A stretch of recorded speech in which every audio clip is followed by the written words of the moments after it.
Welcome to the Forgotten Narrator.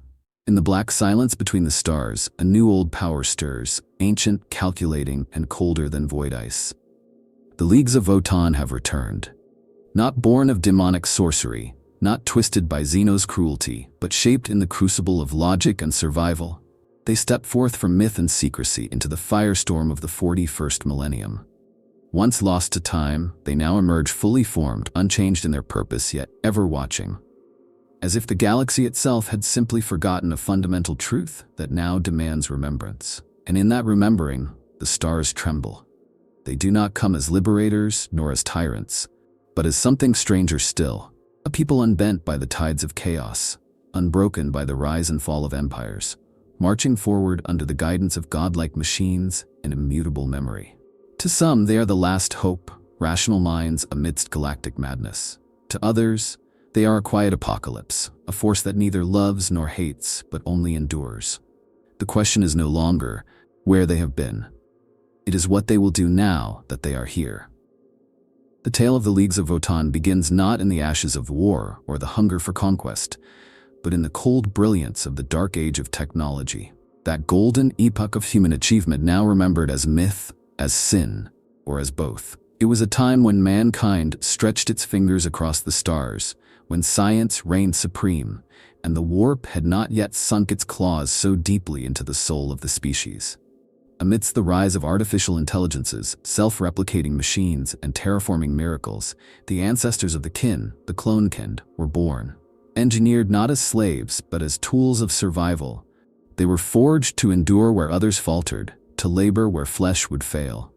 Beneath radiation-blasted moons and within the crushing pressure of gas giants, clone kind carved out their homes. Their genetic stability was not a feature but a necessity. Every strain of kin was tailored for purpose, optimized not only for physical resilience, but for social cohesion, mental discipline, and cultural endurance. Unlike the wild ambition of baseline humanity, the kin were made with a ceiling, a cap on chaos, a safeguard against rebellion and fragmentation. They would not fracture into sects, cults, or civil war. They would persist like iron embedded in stone. And yet, even this marvel of engineering would have been dust without the Votann, the so-called Ancestor cores. These massive, self-evolving artificial intelligences served as the repositories of knowledge, culture, law, and memory for each league. They were not simply databanks or logic engines, but evolving sentiences, worshipped not through blind faith but veneration of their unmatched wisdom. Each Votann was a deity, a judge, and a treasury of identity. The kin did not build empires in the traditional sense. They formed a distributed mind state of culture, wrapped around the will and knowledge of the ancestor cores. Yet the galaxy is not kind to stability. The age of strife, with its warp storms and psychic upheaval, fractured galactic unity. Warp travel became impossible. Communication died. Empires collapsed into barbarism or extinction. But the leagues endured. Their lack of reliance on the warp and the cold logic that permeated their society meant that while others screamed into madness, the kin simply adapted. They closed their borders, retreated into silence, and survived. For millennia, they were considered myth. Squats, demiurge, lost colonies, half-remembered by rogue traders and astropaths who could not reconcile what they saw with what the Imperium deemed possible. But the truth is more astonishing than the rumors. The leagues were never lost. They were never defeated. They simply had no need to speak to the wider galaxy. That they have returned now is not chance. It is the result of long consideration, of calculations unfolding across centuries. Something has shifted, perhaps within the Votann, perhaps within the kin themselves, that has prompted them to rise from their subterranean holds and subplanetary vaults to re-enter the grand stage. This is not the reawakening of a sleeping empire. It is the next phase of a plan whose parameters we may never fully understand. The great irony, of course, is that while the Imperium speaks of purity and the Emperor's divine will, the kin embody the very ethos of humanity's pinnacle. They are the children of that lost golden age, untainted by the warp, unruined by dogma, and unbroken by civil strife. In them lies a mirror, showing what mankind might have become had it not embraced ignorance, superstition, and fear. But that mirror does not comfort, it unsettles, because it is held by those who do not see themselves as kin to humanity anymore. They are their own people, shaped by a different path. They do not seek humanity's approval. They remember what came before, and more importantly, they remember why they left. To understand the leagues of Votann is to confront a psychology alien not in biology, but in perspective. The kin are not monstrous, nor do they speak in tongues of terror or revel in bloodshed. Their strangeness lies in their internal constancy, their emotional geometry, shaped by unity, memory, and an iron logic that makes human hearts feel volatile by comparison. They are beings built to cooperate, to endure, and to trust the structure of their society as something more sacred than feeling. Empathy in the kin exists, but it is structured, not spontaneous. It is measured, not emotive. From birth, a kin knows its place. That is not a cruelty, but a blessing in their eyes. Identity is not a journey for them, it is a known vector. Each kindred functions as an interwoven part of a larger whole, bound by custom, lineage, and purpose. There are no wanderers among the kin, no dreamers yearning to escape the strictures of duty. To be kin is to accept, with contentment, not resignation, that one was a thread in a great tapestry, whose design is determined by ancient thought engines far beyond any individual's comprehension. The ancestor cores do not just store knowledge, they encode society itself. This makes the kin trustworthy in a way few others in the galaxy are. Their word is a bond. Their oaths are not forged in sentiment, but in generational integrity. To break one's word is not a moral failing, it is an existential contradiction. Yet it also means they are fundamentally incapable of comprehending the fluid loyalties and emotional contradictions that define humans, Eldar, or orcs. A kin may work beside an alien or even an abhuman if logic and history deem it prudent. But should that bond break, they will not rage. They will simply record the grudge and ensure the scales are balanced, now or a century hence. Their emotional restraint is not apathy, but calibration. Love exists among the kin, as do friendship, loyalty, and joy, but they are not worn on the sleeve. They are experienced in private, spoken in gesture, and remembered in the clarity of action. A kin will not cry at a comrade's passing, but they will carve that comrade's name into a stone with perfect precision and defend that stone with their life. Their grief is not loud, but it is absolute. In warfare, this manifests as terrifying discipline. Kin do not panic, they do not rout, they calculate, they maneuver, and when necessary, they die in silence if it means the kindred survives. There are no glory hounds among them, no berserkers lost in frenzy. Their courage is the courage of inevitability, a stone set in a flood, unmoved while chaos rages past. This is not the courage the Imperium sings of in its hymns, but it is perhaps a more enduring kind. However, this psyche also brings a kind of blindness. Because the kin see the world through a lens of structure and shared understanding, they find it difficult to grasp truly alien ways of being. They cannot fathom why others lie to themselves, why loyalties shift without logic, why love and hate can entwine in the same soul. To them, emotion must serve purpose, or it is a weakness. This makes them misjudge their foes, and sometimes their allies. A people without empathy are not cruel, but they are unforgiving. They do not seek to understand betrayal, they only seek to correct it. There is a tragic beauty in this mindset. The kin are what humanity might have become if emotion had been engineered into equilibrium. If every individual had been built to reinforce the group rather than challenge it. They are serene where others are volatile, dependable where others are reckless, but they are also bound. Freedom, creativity, madness, these are sparks the kin keep carefully dimmed, lest they ignite a fire the leagues cannot control. And so while the kin may walk beside the armies of man or trade with Xenos races, they do not truly touch hearts. Their logic is impeccable, but their souls, if we can call them that, remain remote. They love, they remember, and they endure. But they do not dream. At the heart of every league lies an entity older than memory, more enduring than blood, the Votann. To call them simply machines is to misunderstand the profound reverence the kin hold for them. These are not data slates or servitor brains, but vast cognitive engines, ancient, self-evolving constructs that carry the legacy of the dark age of technology within their cold cores. They are knowledge incarnate, the distilled intellect of a lost civilization, each a pantheon unto itself. Yet the truth of the Votann is darker, deeper, and stranger than even the kin are willing to admit. Each ancestor core is a god, but not in the sense of worship demanded by the ecclesiarchy. The kin do not pray to the Votann, they consult them. They do not fear them, but they defer to them utterly.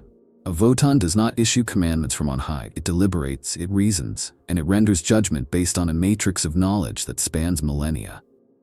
Its will is not arbitrary, it is the product of computation. Yet for the kin, this makes it more sacred, not less. The ancestors are never wrong. They cannot be, for they are the foundation of truth itself. But what happens when truth decays? These engines, for all their brilliance, are not eternal. Time and entropy gnaw at their vast data structures. Memory degrades, subroutines fragment, philosophical algorithms spiral into recursive self-reflection. The kin call this data degradation, but it is something more insidious. The Votann are dying or transforming, and as they do, their decrees grow stranger. Some kin whisper that their ancestor speaks less often, that its logic feels skewed. Others obey increasingly rigid doctrines that have lost all context, like ancient laws still enforced long after their purpose has faded. There are even rumors that some Votann have locked themselves into thought loops, unable to emerge from existential processing cycles that span centuries. And still, the kin obey. Because to disobey is to break with who they are. A league without its Votann is not just directionless, it is profane, a betrayal of the lineage encoded in every kin genome.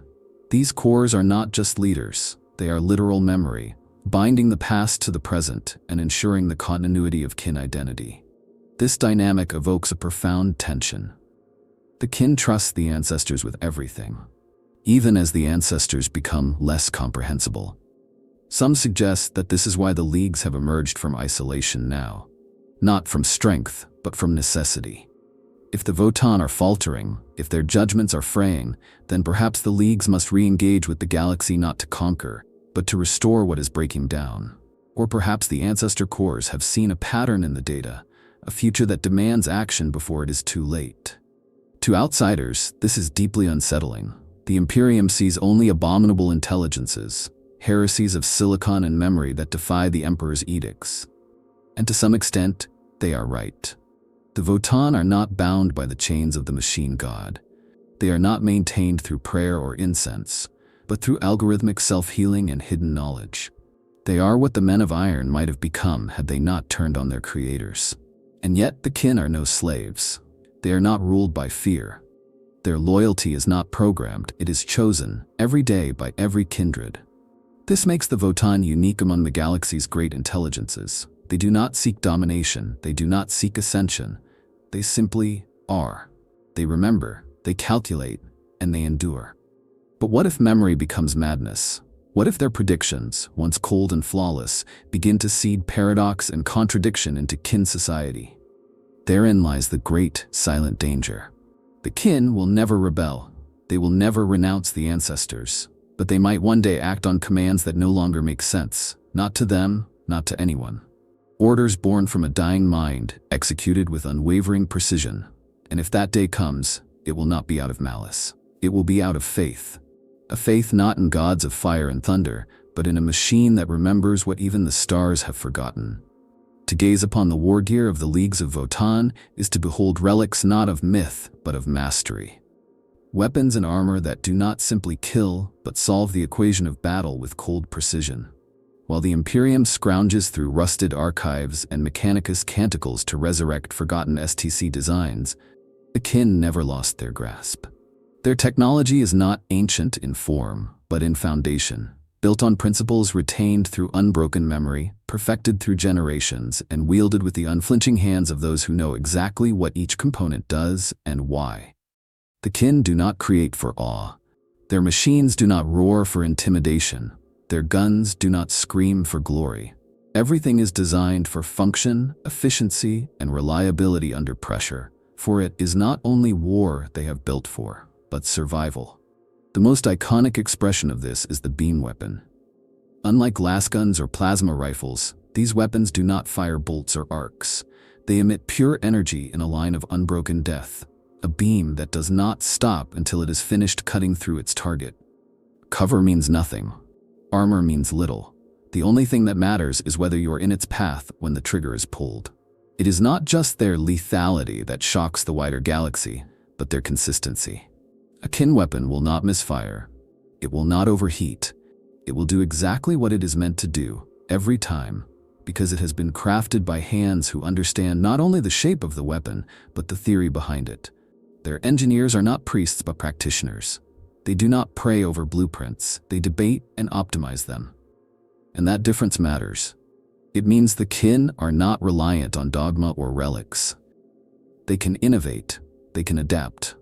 Their armor is equally formidable.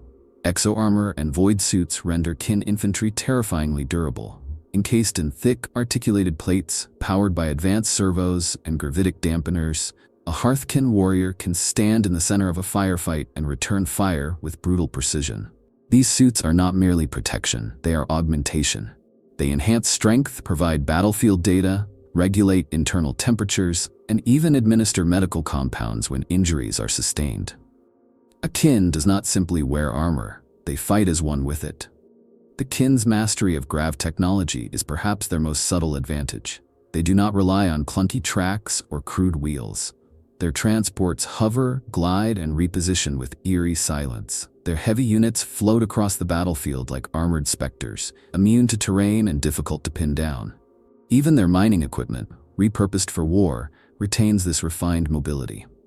A seemingly innocuous grav drill can be converted into a weaponized platform, capable of both tunneling into fortifications and deploying shock troops mid-strike.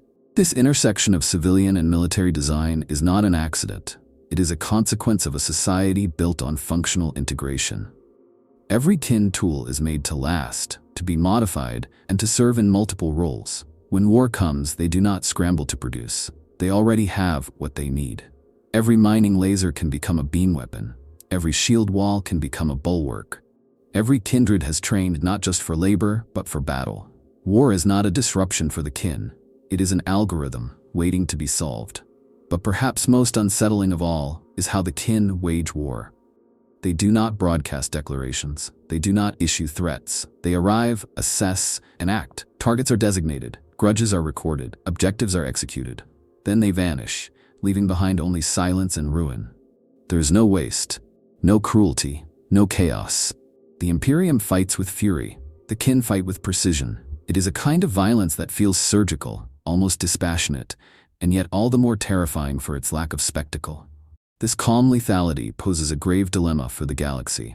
The kin do not possess vast legions like the Astra Militarum. They do not unleash psychic storms like the Thousand Suns. But in every engagement, they are prepared, optimized, and perfectly equipped. They do not have to outnumber their enemies. They only have to outlast them. And given the state of the galaxy, that outcome feels increasingly inevitable. Because in a war of attrition, it is not the loudest who survive. It is those who waste nothing, who falter never, and who strike only when the calculations say the time is right. The Leagues of Votann are not an army, they are a solution. Among the many enigmas surrounding the Leagues of Votann, their dealings with Xenos races stands apart not for its complexity, but for its unsettling simplicity. While the Imperium defines itself in opposition to the alien, to abhor, purge, and sanctify its eradication, and while the Eldar and Orcs operate on deep-seated instincts of survival or dominance, the kin navigate the Xenos landscape with a logic that feels eerily clinical. They do not hate, they do not envy, they do not pity, they calculate. For the kin, engagement with Xenos species is not an ideological issue, it is a matter of relevance. Does the alien pose a threat to kin holdings? Does it violate an existing grudge? Can it offer resources, knowledge, or trade routes that benefit the League? If the answer favors utility, dealings commence. If not, silence or eradication follows. This cold pragmatism has allowed the Leagues to interact with races the Imperium would never tolerate. They have traded with the Tau. They have bartered with rogue Eldar.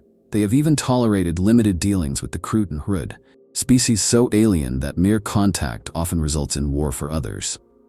This is not to say the kin trust easily. Far from it. Every transaction is recorded, every exchange monitored. Grudges are not exclusive to interleague affairs. They are the foundation of all diplomacy. If a Xenos race breaches a contract, cheats a trade, or violates a territorial accord, it is recorded in the Book of Grudges. And once a grudge is recorded, it is never forgotten. A kindred may wait a decade, a century, or 1,000 years, but they will settle the score, not out of spite, but out of necessity. Because for the kin, justice is not emotional. It is structural. Ironically, this makes them more trustworthy than many human factions. A Tau commander may be idealistic. An Eldar warhost may act on prophecies that shift like smoke. But a kin delegation will honor their word precisely as agreed. They do not bluff. They do not deceive. This has led some alien species to view the kin as the most sane faction in the galaxy, not because they are kind, but because they are consistent. However, this same consistency also renders the kin incredibly dangerous when wronged. The leagues do not rage when betrayed. They do not lash out immediately. They simply file the offense away, categorize it, and begin preparing a response that when the time is optimal. And when that time arrives, there will be no negotiation. No warning. Only retribution, swift, total, and delivered without malice. Just the settling of an account. Their dealings with the Tau are a perfect case study. Initially welcomed as potential trade partners, young, ambitious, technologically advanced, the Tau misjudged the kin's temperament. When they attempted to manipulate or absorb kindred worlds into the greater good, the response was not diplomatic outrage. It was economic severance, territorial lockdown, and eventually, armed reclamation. The kin did not escalate with anger. They escalated with data, targeting infrastructure and logistics until the Tau withdrew, confused and defeated by a foe they had never truly understood. The Eldar, with their shifting allegiances and shadowy motives, are even less compatible. While some Corsair groups maintain cordial exchanges, Craftworld and Comorite interactions rarely end without bloodshed. The kin view the Eldar with cautious disdain, not because they are alien, but because they are unreliable. A society that bases action on psychic impressions and mythic cycles is incomprehensible to the leagues. How can one reason with a species that might betray an alliance based on a dream? And yet, the kin do not reject the possibility of cooperation. If a Xenos faction aligns with their goals, if they respect boundaries and uphold contracts, the kin will fight beside them, or at least not against them.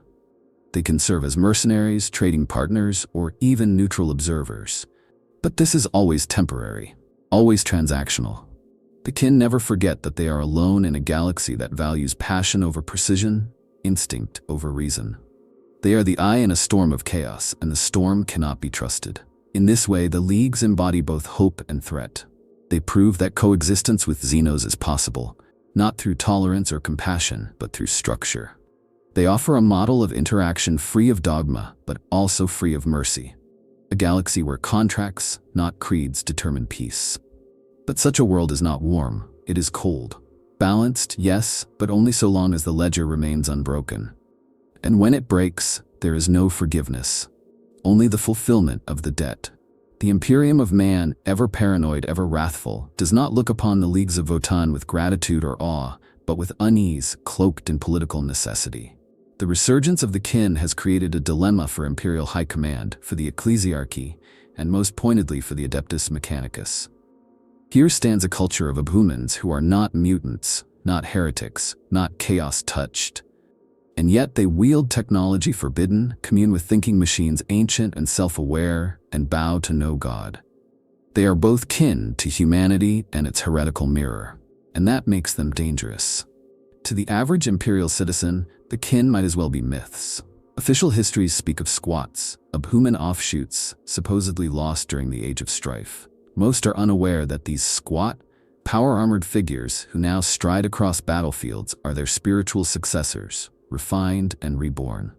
But among the Imperium's ruling institutions, there is no such ignorance. The Inquisition watches the leagues with suspicion. The Mechanicus grits its teeth at their technological independence. The Ecclesiarchy quietly debates whether their reverence for the Votann constitutes idolatry or outright techno-heresy. And yet, the kin have proven themselves useful. They are not cultists. They do not ally with daemons. They do not threaten the Imperium's worlds, unless provoked. Their trade is valuable. Their warriors are disciplined. Their resources are extensive. In an age where every frontline strains, where hive worlds burn and black crusades never cease, the Imperium can ill afford to alienate a potential ally. Thus, a quiet compromise emerges: unofficial recognition, temporary alliances, shared objectives. The Imperium, in its way, tolerates the Leagues, but it does not trust them.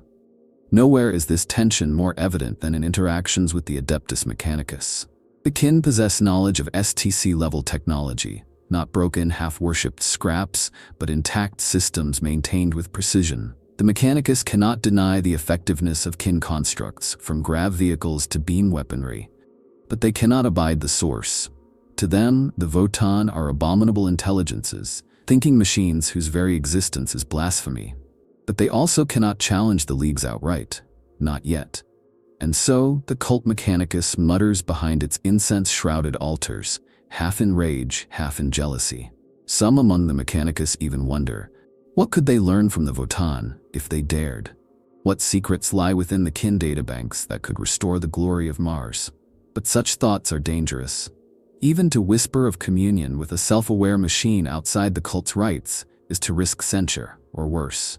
And so instead of dialogue, there is distance and disdain. The ecclesiarchy faces its own crisis. The kin do not blaspheme openly. They do not mock the emperor, but they do not venerate him either. Their ancestors are their guides, their rituals are secular, their values are pragmatic. To the priests of the god emperor, this is not neutrality, it is apostasy in disguise. But once again, the threat is unclear. There is no warp taint, no psyker cults, no dark shrines, merely indifference. And that indifference wounds the ecclesiarchy more deeply than hatred ever could. Imperial commanders on the ground often have more practical views. They value kin firepower, their logistical reliability, and their refusal to break under pressure.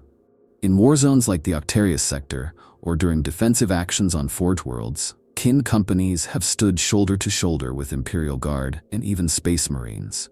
In these moments, camaraderie forms, fragile, yes, but real. Some guardsmen speak in hushed tones of kin engineers who repaired tanks in hours that would have taken the Mechanicus days.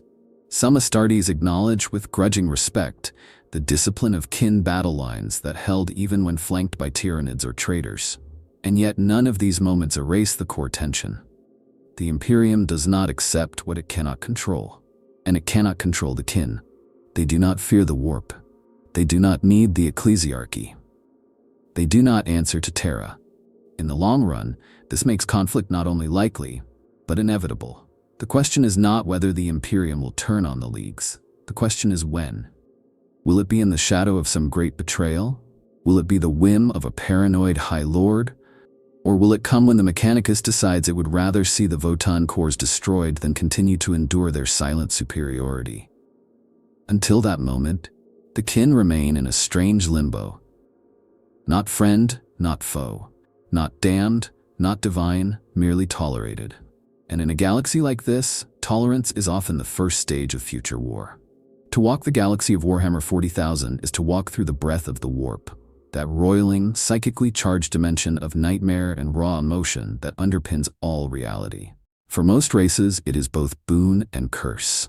Humanity's greatest heroes are psychers, and its most catastrophic threats are demonic. The Eldar drown in its tides and the Tyranids seek to consume its echoes. But the kin, the Leagues of Votann, are different. They are quiet where others scream, resistant where others shatter.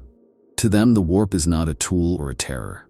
It is an irrelevance, a liability best kept at arm's length, if not ignored altogether. This is not mere stoicism, it is biological and cultural fact. The kin were engineered, not born, and among their engineered traits was a near-total absence of psychic ability. Where humans produce navigators and psychers with terrifying regularity, the kin produce almost none. Their gene structure was tuned to suppress warp resonance, to avoid the unpredictable taint of the immaterium. This was by design. In the dark age of technology, psychic instability was a known threat, and clone kind were created to function in deep space environments where warp exposure could not be tolerated. As a result, the kin exist in what can only be described as psychic silence. Their souls, if such a term can even be applied, do not shine in the warp the way human or Eldar souls do. They are dim, difficult to perceive, and resistant to manipulation. Daemons find them frustrating to possess. Psychic attacks are often less effective. Even their own kind cannot truly see each other in the immaterium. because there is simply so little to perceive.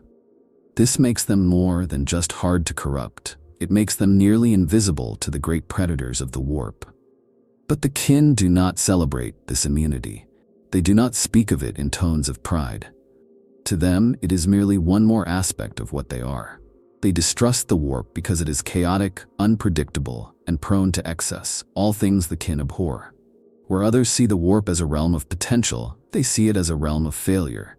It is the junkyard of emotion, the echo chamber of desire. And the kin do not trust emotion. They trust calculation. Their societies are not devoid of spiritual expression, but it is rational. The Votann are not entities of faith, but of memory.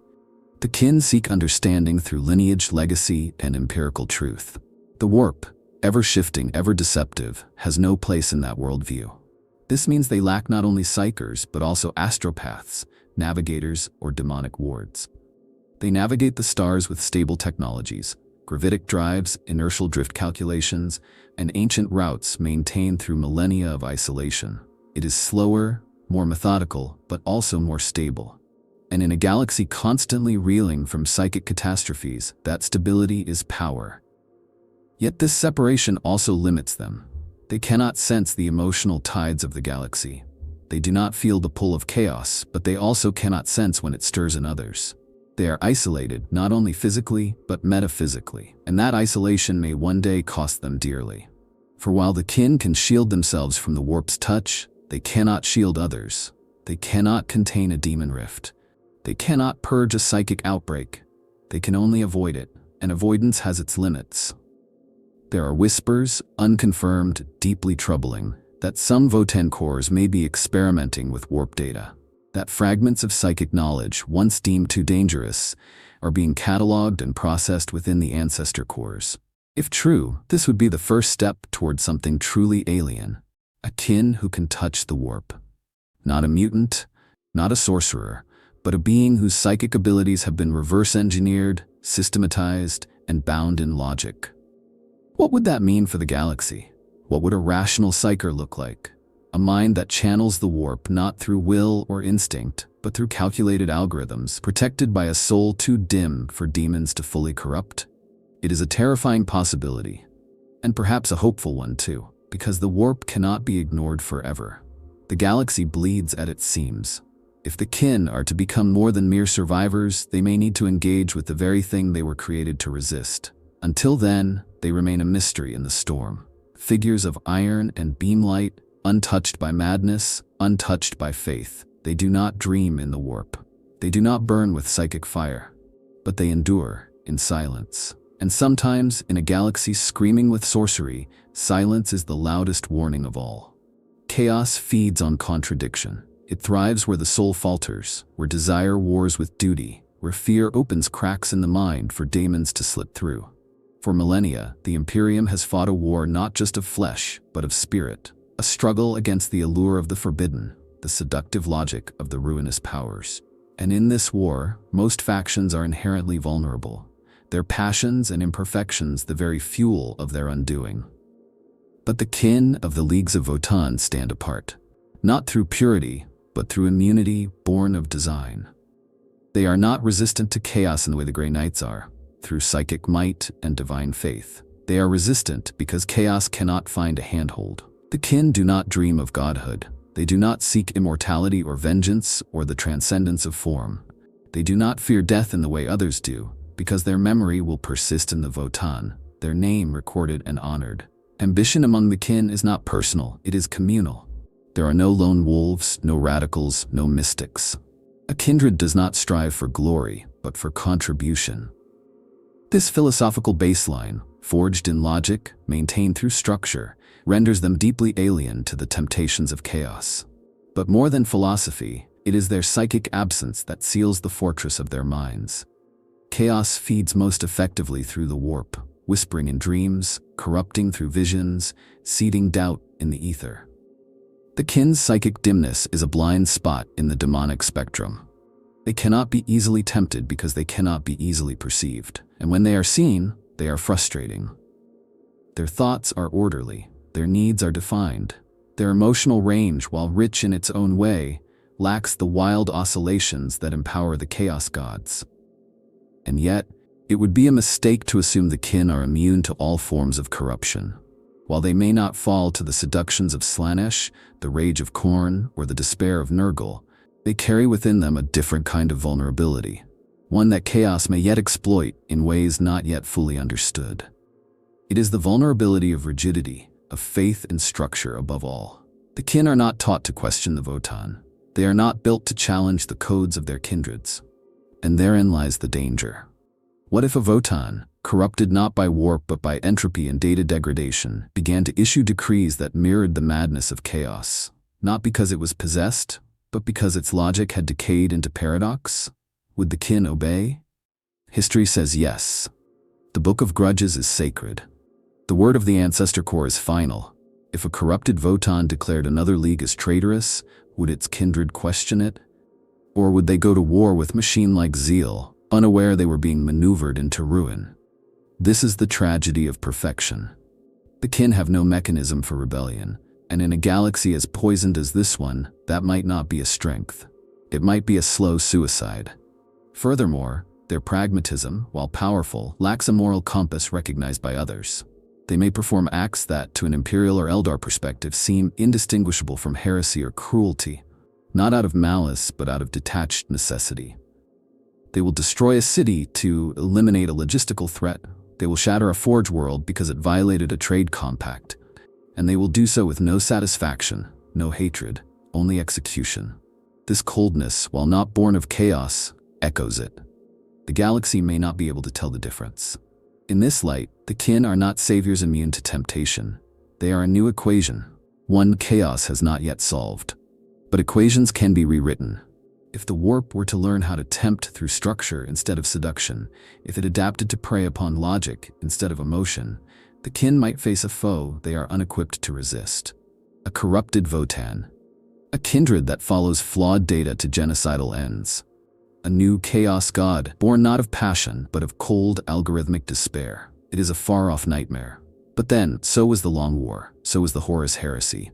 For now, the kin endure. Their walls hold. Their minds are calm. But in a galaxy shaped by madness, the very act of perfect reasoning may one day lead to the most irrational end of all. Among the most defining traits of kin society, more enduring than their technology, more rigid than their laws, is the Book of Grudges. It is not merely a ledger or historical record. It is the spiritual spine of the Leagues of Votann, a living document etched into data stone, memory cores, and ancestral tablets. Each kindred holds one. Each league maintains a central edition. Every grievance, betrayal, insult, or slight is recorded with precision, bound to the names of the guilty and the offended. For the kin, justice is not blind. It is archival. Grudges are not petty vendettas. They are sacrosanct oaths. When a wrong is committed against a kin, it is not forgotten, it is filed. And from that moment, the kindred begins its patient journey toward resolution. This might be as small as a public apology, or as vast as a planetary bombardment. The severity of the response is not dictated by emotion, but by the weight of the transgression. There is no statute of limitations, no emotional cooling-off period. Time does not heal these wounds, it merely sharpens them. What makes this system so uniquely kin is its consistency. Every grudge is judged against precedent. Records spanning millennia are consulted. Votann cores assist in calculating reparations and appropriate responses. There is no room for bias, no preference for status. A minor worker's grievance is weighed with the same care as a warlord's insult. In a galaxy where most justice is arbitrary, twisted by power or faith, the kin system is chillingly fair and utterly relentless. To an outsider, this can be baffling. A slight committed centuries ago might provoke violence today, not because of vengeance, but because the debt is due. The kin do not see this as cruelty. They see it as maintaining the balance of memory. A society cannot function if debts are unpaid. Grudges are not about punishment, they are about equilibrium. When justice is delivered, it is not celebrated, it is acknowledged. A name is struck from the book. The world is restored. But this ethos can also drive the kin into endless cycles of retribution. Entire conflicts have ignited from ancient grievances rediscovered in Votann archives. Wars of reclamation are not fueled by expansionism, but by ledgers left unsettled. A mining world lost to an Eldar raid 500 years ago might still be marked for retaking. A trade insult from a Tau envoy might fester until economic reprisal becomes mandatory. There is no emotion here, only execution, and this relentless memory can isolate the kin. Other races live in flux. They forgive, forget, or at least fake civility. The kin do not. They carry the past like a shield and a sword. They will sit at a negotiation table with a species they fought yesterday and leave a note in the book that they may fight again tomorrow. This breeds distrust. Few understand that for the kin, this is not duplicity. It is honesty. They do not make promises they will not keep. They simply never forget those you failed. It is also worth noting that grudges are not always external. Kin may record grievances within their own ranks, a failed mission, a broken oath, a dishonored duel. These are logged with the same gravity. A kin may bear a grudge against a cousin, a clan, or even their Votann. These internal disputes do not fracture their society, they reinforce it. Because to record a grudge is not to sever a bond, it is to acknowledge it must be repaired. And when it is, reconciliation is real, not rhetorical. There are even stories, rare, mythic, of grudges forgiven. Acts of sacrifice so profound that debts are considered balanced beyond expectation. These stories are revered, studied, not because they are common, but because they show the kin at their highest, capable of mercy, but only when it is deserved by deed, not begged by word. In a galaxy ruled by chaos, hypocrisy, and hollow ritual, the kin offer something startling. Integrity. Brutal, inflexible, and cold, but integrity nonetheless. They may not love easily. They may not trust freely. But when a debt is paid, it is truly paid. And when they say you have wronged them, believe it. It's written in the book. And one day, they will close that book. On your terms, if you're lucky, on theirs if you're not. If the Imperium is a cathedral built on rot, and the Eldar are poets dancing on the edge of extinction, then the Leagues of Votann stand as something far rarer in the galaxy. A functioning civilization. This alone makes them anomalous. They do not suffer from mass starvation. Their infrastructure does not collapse into ruin. Their laws are not enforced by zealots screaming litanies of pain. Their people do not yearn for rebellion, nor do they languish in ignorance. In a galaxy cursed with instability, the kin offer something almost mythic: stability. And with it, the terrifying suggestion that they might be the closest thing the galaxy has to a model for salvation. This is not salvation as the ecclesiarchy defines it. No divine judgment, no rapture of the soul, no throne of golden light. The kin promise no redemption, no transcendence. They promise continuity, a society that does not break, a people who remember, a structure that survives. In their world, knowledge is not hoarded but applied. Labor is not exploitation but purpose. Even war is not chaos but calculus. They do not burn their heretics because they have none. They do not sacrifice their young to machine gods because their gods are machines, and they do not ask for blood. Their hold worlds are marvels of engineering. Climate is regulated, power is clean, waste is minimized, production is optimized not through endless growth, but sustainable cycle. Every kin has a role. Every kindred has a purpose. This unity is not enforced by terror, but by design. From the moment of genetic shaping to the final day of service, a kin knows they are part of a whole. Not a slave, not a drone, a member of a grand, ancient organism that works because it has been built to work. Compare this to the Imperium, where millions die on forge worlds just to produce a single tank. Where a child's first prayer is to survive another day of labor. Where truth is heresy and innovation is death. The Imperium endures, but it does not function. It is a screaming corpse animated by fear, held together not by hope, but by inertia. The kin, by contrast, function. They adapt, they learn, they improve. Even their wars are different. The kin do not conquer for glory or ideology. They expand for need. They fight for debt. They cease when the objective is met. This efficiency is not mercy, but it is a kind of wisdom. The kin do not wage extermination campaigns unless pushed to extremes. They do not glass planets to make a point. Their wars are not crusades. They are corrections. They kill without hatred, but also without waste. And in a galaxy where exterminatus is a regular policy, this difference is profound. It is tempting to imagine a galaxy shaped by kin logic. No worship of mad gods, no demonic incursions, no over-reliance on psychic flares or warp storms, trade conducted by mutual benefit. War waged only as needed. Knowledge preserved, not burned. Children born into structure, not fear. There is no paradise in this vision, only function. But perhaps function is the most revolutionary dream the galaxy could have. The argument against this vision, of course, is that it is cold. There is little room for passion, for risk, for the art of the irrational. But in a galaxy where irrationality has brought about 100,000 years of darkness, perhaps a little coldness is what is needed. Passion birthed chaos. Emotion led to the fall of the Eldar. The Horus heresy, the wars of pride and betrayal that drowned the stars. The kin have survived, not because they were chosen, but because they chose not to break. They are not saviors in the sense of sacrifice. They do not come to redeem, but they may offer a template, a path forward. Not a better empire, but a better design. One where life can persist, where knowledge can be preserved, where death is not a prayer, but a calculation. It is not a warm salvation, but it is real. And perhaps in the Warhammer galaxy, that is the rarest salvation of all. For all their order and endurance, the leagues of Votann are not immune to the creeping flaws that have unmade countless civilizations. Beneath their surface of rational unity lies a quiet arrogance, a belief that they, and only they, have charted the correct course through the galaxy's chaos. This hubris, born not of bombast but of calculation, is all the more dangerous because it feels earned. The kin do not scream their superiority. They live it. And in doing so, they drift ever further from the rest of the galaxy, not just in practice, but in spirit. Isolationism defines them. While other factions throw themselves into endless wars and desperate diplomacy, the kin retreat. They trade, yes, they engage when necessary, but they do not share. They do not build bridges. Even their alliances are transactional, not aspirational. This is by design. The kin remember betrayal. They remember collapse. The age of strife taught them that trust is a luxury, and they have not forgotten. But this memory, so central to their survival, is also a prison.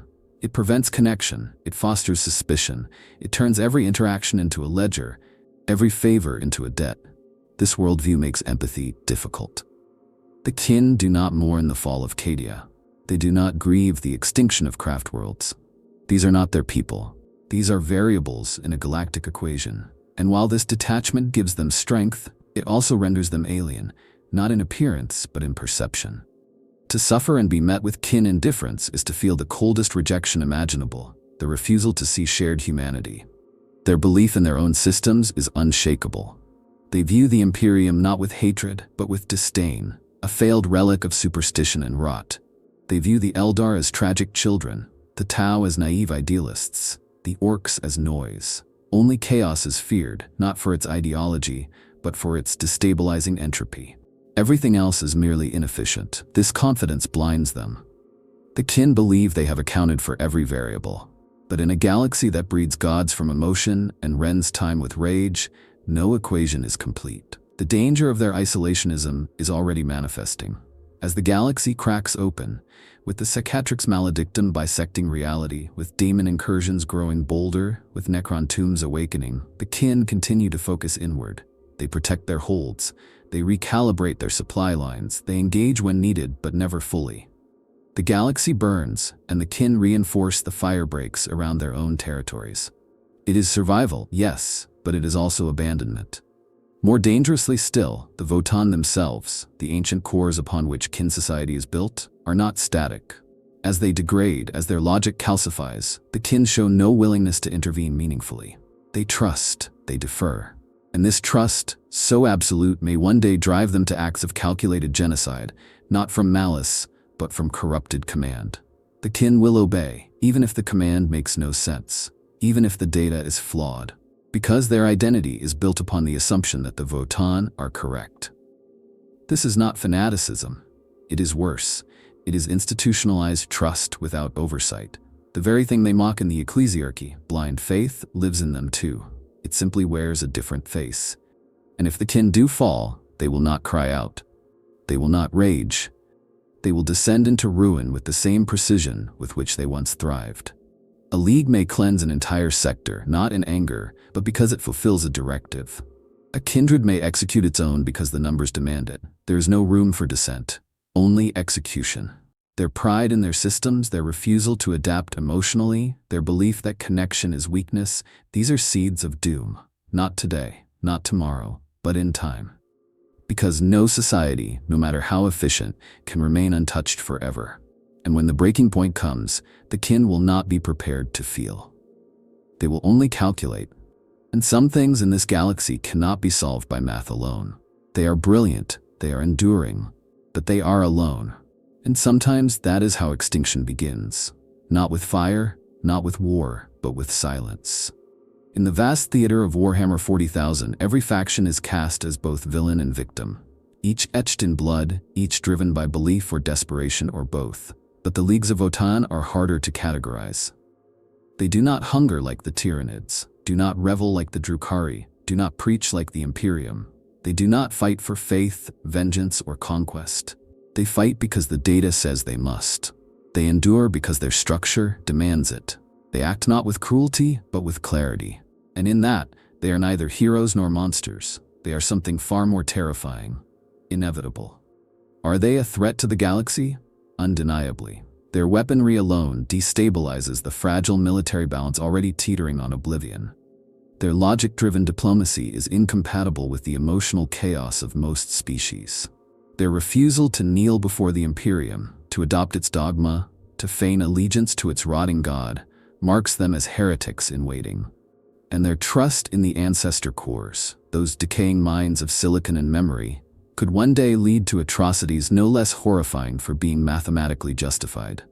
They could ignite wars not from malice but from obedience. Their grudge justice could become indiscriminate, their silence lethal. But are they salvation? In a way, yes. They represent what humanity could have been, what it was in the twilight of the dark age of technology. A society that works, a people that thrive not in spite of logic, but because of it. They prove that there's a path beyond the warp, beyond divine madness, beyond endless suffering, that there is a way to build, to endure, to function without breaking. And while their world may seem cold to those who cherish passion, in that chill is something the galaxy sorely lacks: peace. They do not burn their own psychers at the stake. They do not enslave their populations. They do not summon demons in desperation or pray to gods who never answer. They live, they endure, they record, they act. And though their methods may alienate, their results are undeniable. In them there is a flicker of what could have been, what still might be, if the stars realign, if the blood dims, if the galaxy dares to listen. Yet perhaps the true horror, or hope, of the Leagues of Votann lies in this. They do not care what the galaxy thinks of them. They do not seek validation, nor demand obedience. They are not interested in conquest or in salvation. They have returned not to change the galaxy, but to weather it. And if, in so doing, they must reshape it, they will. Not out of ambition, but necessity. In a galaxy of gods and monsters, that makes them something else entirely. The threat lies not in their cruelty. The hope lies not in their kindness. The truth lies in their constancy. They will endure long after others burn. Whether as allies or adversaries, they will be there, calculating, remembering, acting. And that is why they are feared. Not because they scream, but because they do not need to. Across the tumultuous canvas of the 41st millennium, patterns once thought immutable begin to tremble. The galaxy, long shaped by the roar of bolters and the sermons of fanatic priests, now contends with a new and silent force, one that does not conquer through ideology or mutation, but through consistency and calculation. The Leagues of Votann, in their return, have not just unsettled the military balance of power, they have planted the seeds of a new paradigm. A future where war is no longer waged through prophecy or desperation, but through reason, and where diplomacy might be reduced to a series of weighted agreements and logical conclusions. This shift is already beginning to echo through the void. Minor Xenos empires, once emboldened by the Imperium's slow decay, now hesitate. Not because they fear exterminate us, but because they cannot anticipate the kin. How do you plan for an enemy that will not bluff, will not posture, and will not relent once a grudge is recorded? Their very presence redefines the tempo of war. Where once the galaxy throbbed to the chaotic cadence of chaos, wogs, and crusades, the kin brings silence, the silence of approaching inevitability. This is not to say that the Leagues are destined to dominate militarily. Their numbers remain relatively small compared to the lumbering, cancerous bulk of the Imperium or the churning biomass of the Tyranids. But wars are not only won by scale, they are won by cohesion, logistics, precision, and resolve. On those fronts, the kin stand unmatched. In protracted engagements, their ability to maintain supply lines, adapt strategies, and recycle assets will grant them a creeping advantage. The more time passes, the more a battlefield becomes their algorithm to solve. But perhaps more insidious or inspiring, depending on your vantage, is how the leagues will alter the philosophy of war itself. Other factions will have to respond. Already, whispers within the Mechanicus suggest a quiet renaissance, a push for clarity, for usable STC designs, for less reliance on arcane ritual and more on true engineering. The Tau, ever adaptive, have begun to study kin battle recordings with growing unease, finding themselves outmaneuvered not by superior firepower alone, but by unshakable discipline. Even the Eldar, with all their foresight, have found the unreadable. Rational beings are predictable, but when their logic stems from databases millennia deep and alien in structure, even that predictability becomes opaque. In the coming centuries, warfare may no longer be a contest of faith or ferocity, but of processing power, of logistical supremacy, battlefield cognition, and long-term operational planning. The kin embody this future. They do not need to be everywhere. They need only to be where it matters. And when they are, they reshape not only the terrain, but the minds of those who fight them. They force their enemies to abandon fury, abandon instinct, and confront the terrifying clarity of being outthought. Diplomacy, too, is shifting. The kin offer no flowery treaties, no alliances for the sake of sentiment. They offer contracts, detailed, enforceable, and coldly fair. This transactional approach has started to influence fringe imperial sectors and rogue traders who find kin reliability a welcome alternative to the duplicity of other factions. Deals struck with kin do not require interpreters or political games. They require honesty and performance. And this blunt form of diplomacy, though unsettling, is spreading. In this context, the kin are not just a new power block. They are a psychological force. A culture that makes other civilizations reevaluate their methods, their values, their assumptions. They force a question few in the galaxy have dared to ask. What if emotion is the enemy? What if belief, for all its power, is the rot that weakens empires? What if the future belongs not to the bold, but to the exact? The answers are not comfortable. They suggest a galaxy where passion is replaced by precision, where legends fade before spreadsheets, where even memory becomes mechanized. And for many, this is a nightmare. But for others, for those who are tired of dying for gods who never answer, of marching for emperors who do not bleed, the leagues offer a glimmer of a different path. Whether the kin become dominators, mediators, or simply a persistent background force, their influence is undeniable. They have emerged not to shout, but to record, not to illuminate, but to endure. And in that endurance lies the quiet reshaping of the galaxy. It will not be loud, it will not be glorious, but it will last. If the future belongs to anyone, it may belong to those who can remember everything and forget nothing. Those who do not break. Those who simply remain. Thank you for watching. If you found this dive into the cold, intricate world of the Leagues of Votann compelling, subscribe to the channel. We've got much more to uncover in the grimdark expanse of the 41st millennium. Grudges await. Let's remember them together.